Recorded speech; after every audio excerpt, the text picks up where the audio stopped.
السلام علیکم ورحمۃ اللہ وبرکاتہ۔ بسم اللہ الرحمن الرحیم۔ باب الاقالہ۔ الاقالۃ جائزۃ فی البائع والمشتری بمثل الثمن الاول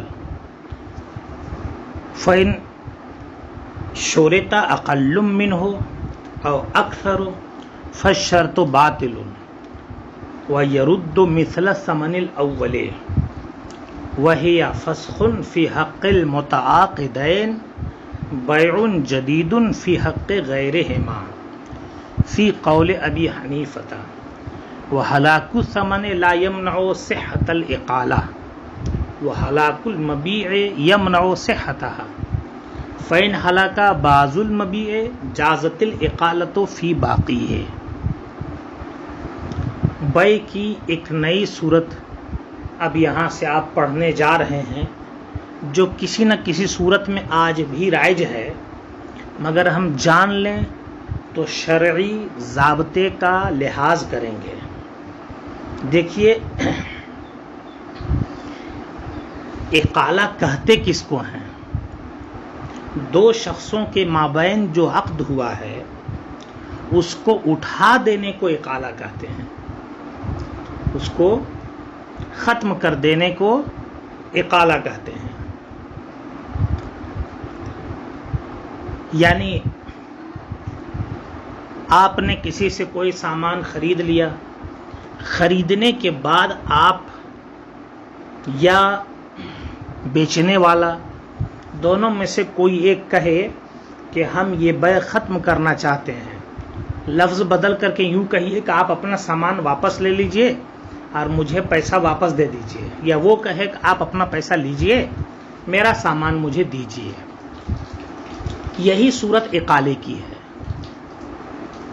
اب آپ جانتے ہیں کہ بیع کی تمامیت کے بعد ثمن کا مالک بائع ہو جاتا ہے اور مبیع کا مالک مشتری ہو جاتا ہے، تو ایسی صورت میں بیچ دینے کے بعد اگر بائع کہتا ہے کہ آپ اپنا سامان واپس لیجئے اور آپ اپنا پیسہ واپس لیجئے اور مجھے سامان واپس دیجئے، تو مشتری پر لازم نہیں ہے کہ اسے قبول ہی کر لے، چونکہ مشتری کی ملکیت اس پر ثابت ہو چکی ہے۔ تو ایسی صورت میں چاہے تو وہ دے دے اور چاہے تو مشتری سامان نہ دے۔ اصل میں شریعت نے انسانوں کا بڑا لحاظ کیا کہ بیع کو فوراً نافذ نہیں کیا، بلکہ خیار کی کئی صورتیں رکھیں، شرط، رویت، عیب وغیرہ کی طرف اعتبار سے۔ ان سب کے بعد پھر اب ایک صورت یہاں بھی آ رہی ہے، اس کے آگے بھی آئے گی، کہ مان کے چلیے خیار نہیں رکھ پائے، بیع مکمل ہو گئی، تو اب اقالہ کی صورت میں نقصان سے بچا جا سکتا ہے کہ بائع کہے کہ پیسہ واپس لے لیجئے، سامان مجھے دے دیجئے، کیونکہ میں اس سودے کو ختم کرنا چاہتا ہوں، دیکھ رہا ہے کہ سامان میرا زیادہ بک جائے گا، یا یہ دیکھ رہا ہے کہ یہ سامان میری ضرورت کا ہے، وجہ جو بھی ہو وہ ختم کرنا چاہتا ہے، تو لازم نہیں ہے اس کے سامنے والے پر، اس کے مقابل پر کہ قبول کر لے۔ اسی لیے حدیث شریف میں ہے، سرکار نے فرمایا، جس نے کسی مسلمان سے اقالہ کیا، قیامت کے دن اللہ تعالیٰ اس کی لغزش ختم کر دے گا، اس کی لغزشوں کو معاف فرما دے گا۔ قیامت کے دن اس کی جو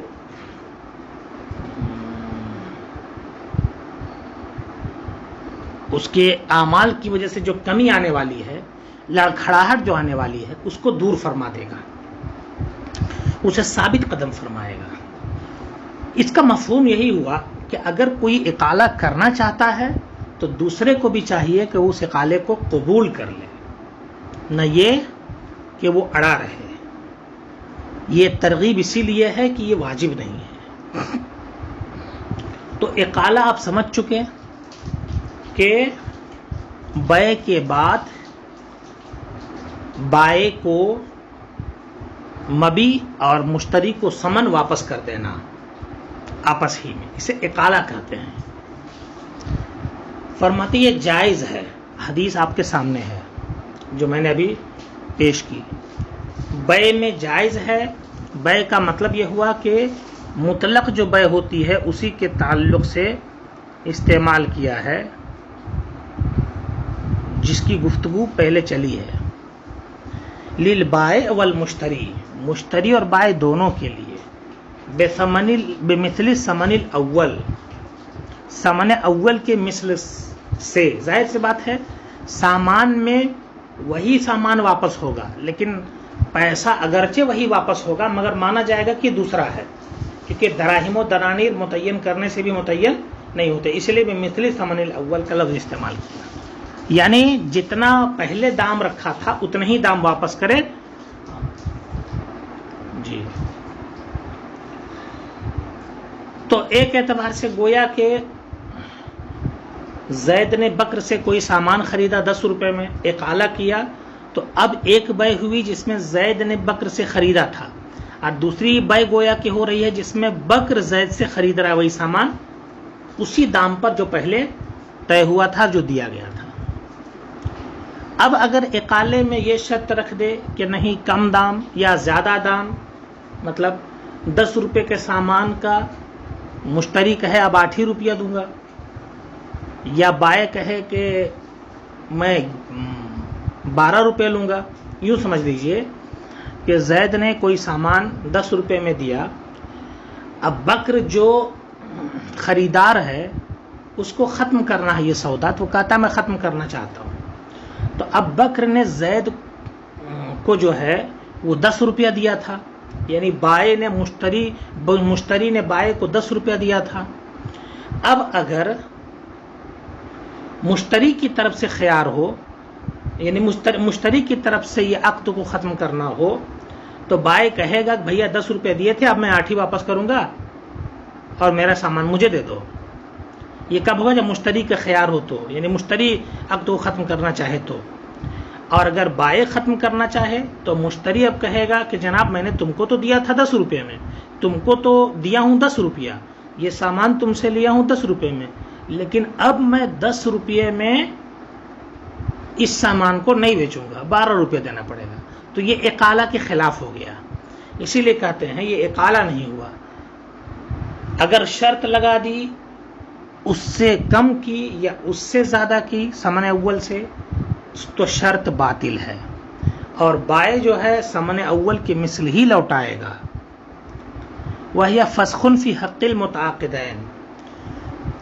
تو اس کی حیثیت کا بھی میں نے بھی بتایا کہ یہ ایک گویا کہ ایک نئی بیع ہو گئی، اسی کی وضاحت کر رہے ہیں یہاں سے کہ یہ متعاقدین کے حق میں فسخ ہے. متعاقدین کے حق میں گویا جو پہلے بیع ہوئی تھی اسی کو فسخ کیا گیا، اور دوسروں کے حق میں یہ بیع جدید ہے.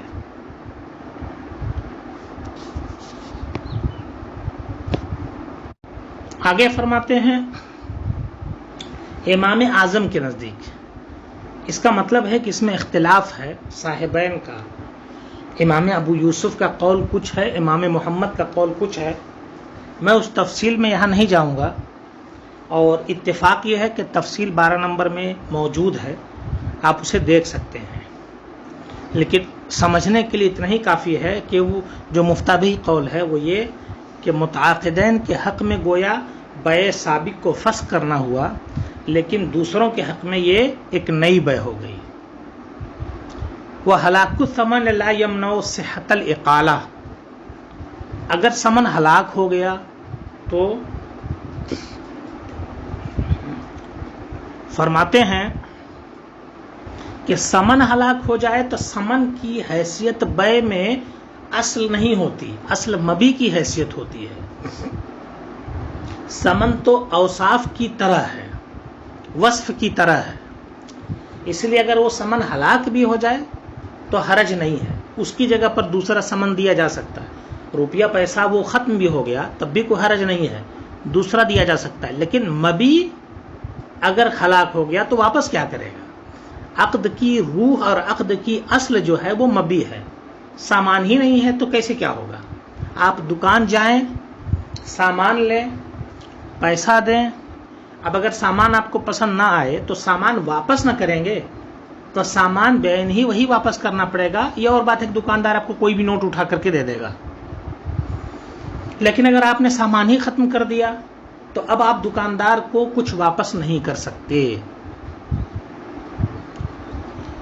اسی کو کہتے ہیں وہ ہلاک الثمن، ثمن کا ہلاک ہونا صحت اقالہ کے لیے مانع نہیں ہے، اور مبی کا ہلاک ہونا صحت اقالہ کے لیے مانع ہے۔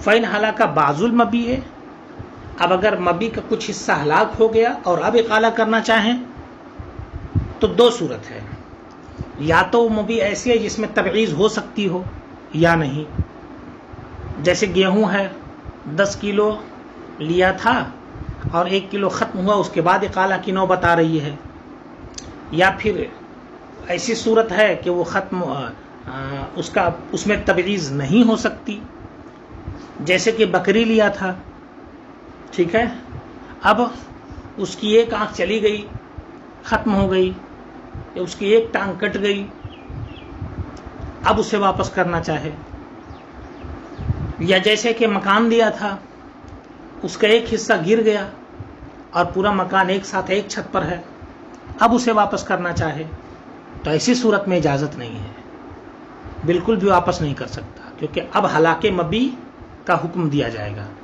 لیکن جہاں تبعیض ہو سکتی ہو تو فرماتے فَإِنْ ہلاکہ بعض المبی ہے جازت الاقالۃ فی باقی ہے، اگر مبی کا کچھ حصہ ہلاک ہو جائے تو بقیہ حصہ میں اقالہ یہ جائز ہے۔ یہاں تک اقالہ کی گفتگو پوری ہو گئی۔ اب آگے مرابحہ اور تولیہ کی گفتگو کر رہے ہیں۔ جس طریقے سے اقالہ کی صورت ہوتی ہے تھوڑے سے فرق کے ساتھ، اسی طریقے سے مرابحہ اور تولیہ کی بھی صورت ہوتی ہے، جس کی تفصیل یہ ہے کہ مشتری کبھی ہوشیار اتنا نہیں ہوتا کہ خود صحیح دام لگا سکے اور صحیح سامان لے سکے، نقصان اٹھانا پڑ سکتا اس کو، اس لیے کرتا کیا ہے، کسی سمجھدار پر بھروسہ کرتا ہے اور بھروسہ کر کے اس کے ہاتھ سے بے کراتا ہے۔ اب ظاہر سی بات ہے، ہم اپنے عرف میں اس کو یوں کہیں، جیسے کہ ہم بازار جاتے ہیں کپڑا خریدنے کے لیے تو ہم اپنے ساتھ کسی کو مشورے کے لیے لے کر کے جاتے ہیں، ٹھیک ہے، وہ مشورہ دیتا ہے اور ہم اسی کے مشورے پر خرید لیتے ہیں، ایک صورت یہ ہو جاتی ہے۔ دوسری صورت یہ ہوتی ہے کہ بھائی ہم کو نہیں سمجھ میں آتا ہے اور اتنی دور 2 آدمی جائیں گے کس لیے، تو ایک کام کیجئے، آپ جا رہے ہیں تو آپ میرا لا دیجئے گا، یہ کہہ کر کے آپ نے بھیج دیا، وہ خرید کر کے لے آیا، اس کے بعد اس نے آپ کو دے دیا۔ یہ تو ہم عام عرف میں دیکھتے ہیں، لیکن شرعی طور پر اگر آپ اس کو دیکھیں تو آپ کو پتہ چلے گا کہ سامان جس نے خریدا، پیسہ اگرچہ آپ نے اس کو دیا تھا لیکن سامان جس نے خریدا وہی گویا کہ اس کا مالک ہو گیا۔ عاقد ہی یہاں مباشر ہوتا ہے، کس میں؟ بیع میں۔ تو جب وہی اس کا مالک ہو گیا تو اب جب پلٹ کر کے آپ کو دے رہا ہے وہ، تو پھر اس کی صورت کیا بنے گی؟ اس کی صورت یہ بنی گویا دوبارہ بیع ہوئی اور آپ نے اس سے خریدا ہے۔ اور کبھی کبھی وکیل بنا دیا جاتا ہے ان معاملوں کے لیے کہ یہ میرا وکیل ہے، میری طرف سے یہی اسے انجام دے گا، وہاں بھی حکم اسی کی طرف پلٹتا ہے۔ خیر، کہنا یہ ہے کہ ایسے موقع پر دوسرے پر آدمی بھروسہ کرتا ہے، وہ خرید لیتا ہے تو اب یہ اس سے اتنے ہی دام میں خرید لیتا ہے۔ مثال کے طور پر کپڑا پسند آ گیا، سامنے والے نے اس کو 20 روپے میں خرید لیا، اب آپ خود تجربہ نہیں کر سکتے تھے تو آپ نے بھی کیا کیا، 20 روپے میں سامنے والے سے خرید لیا، ٹھیک ہے، یہ صورت ہوتی ہے۔ اب ایک صورت اس میں یہ ہوتی ہے کہ سامنے والے نے 20 روپے میں خریدا تھا اور وہ آیا تو اب وہ کہہ رہا ہے کہ نہیں بھائی میں 25 روپے لوں گا، وجہ اس کی یہ ہے کہ میرا 5 روپیہ بھاڑا خرچ ہوا ہے، اس کے تعلق سے، تو یہ بھی ایک صورت ہے۔ انہی میں سے ایک کو مرابحہ کہتے ہیں اور ایک کو تولیہ کہتے ہیں۔ مرابحہ کہتے ہیں بعین ہی اسی دام پر دینا، اور تولیہ کہتے ہیں کچھ اس میں اپنے لیے نفع رکھ کر کے دینا۔ میں نے ابھی ایک مثال دی، اس کو تھوڑی سی وضاحت کے ساتھ میں عرض کر دوں۔ جیسے کسی نے سامان خریدا 20 روپے میں، اور آپ کو ہی لینا تھا، مگر اس کے خریدنے کے بعد آپ اس سے خرید رہے ہیں، تو ایسی صورت میں اب کیا ہوتا ہے کہ وہ آدمی کہتا ہے کہ بھائی یہ سامان میں آپ کو 20 روپے میں نہیں دوں گا، کچھ اضافے کے ساتھ دوں گا، تو یہ ربح کی مطلب تھوڑے نفع کے ساتھ ہوا، اسی ربح سے مرابحہ بنا ہے۔ اور اگر بعین ہی اسی قیمت پر لوٹا دے تو اسے تولیہ کہتے ہیں، واللہ یولی سے۔ اصل میں یہ حدیث شریف سے ماخوذ ہے والتولیہ، ہے نا، کہ سرکار علیہ الصلوۃ والتسلیم نے جب ہجرت کا ارادہ فرمایا اور صدیق اکبر کو اس کی خبر کی، تو صدیق اکبر نے 2 اونٹ خریدے، تو سرکار نے فرمایا ان میں سے ایک کا مجھ سے تولیہ کر لو، ان میں سے ایک کا مجھ سے تولیہ کر لو، ہے نا۔ سرکار کے الفاظ ہیں ولنی احدہما،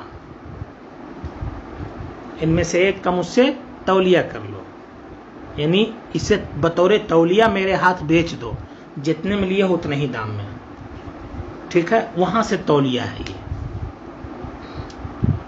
تو یہ مرابحہ اور تولیہ کی صورت ہے۔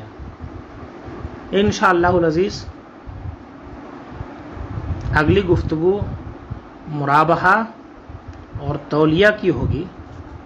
یہاں میں نے تمہیدی طور پر ابتدائی کلمات کہہ دیے ہیں تاکہ کل اس کے تعلق سے الگ سے کچھ نہ کہنا پڑے۔